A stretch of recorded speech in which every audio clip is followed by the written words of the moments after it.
All of us track every single day. It's part of who we are as humans and part of our heritage. Most of us don't even realize we're doing it. We track the baseline behavior of our neighborhoods and our work.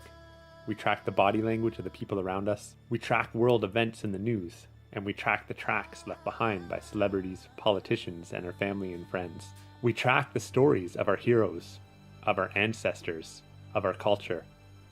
And some of us choose to continue to track the story of nature and apply all the lessons of this to our everyday existence and the way we walk through the modern world.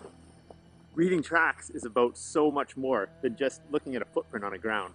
Tracking is really about activating all of our senses, being fully alive, and reading the story of the greater landscape around us.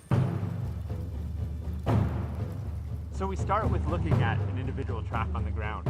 We might measure, the trail width or measure an individual track. We might count the number of toes and try and determine who's making that track. And then we'll ask ourselves, when was it made?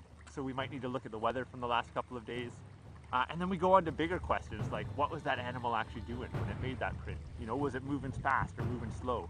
Is that animal healthy or is it sick? Is it a male or is it a female? Is it being chased by something or chasing something else? And those questions just keep compounding on top of each other until we start to put together a really big story of life. So when we read track, when we read trail, when we read signs, really we're deepening our understanding of the web of life, and we're deepening our connection to that web of life and figuring out how it all kind of fits together.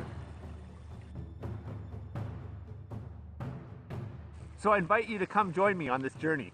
We're going to dive deep into the storyteller's mind and what it means to be a tracker on the landscape, just like all of our ancestors once were. Humans were born to track. It's part of who we are, being able to read the story of life around us. Once you turn on the tracker's mind, you can't turn it off. Tracks are everywhere we go, whether we're in the city or we're in the forest.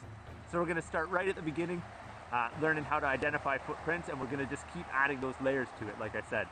So if you're interested in going on this journey with me, then check out the We Are Wildness University and consider signing up for the first round of this program. Looking forward to seeing you guys on the trail.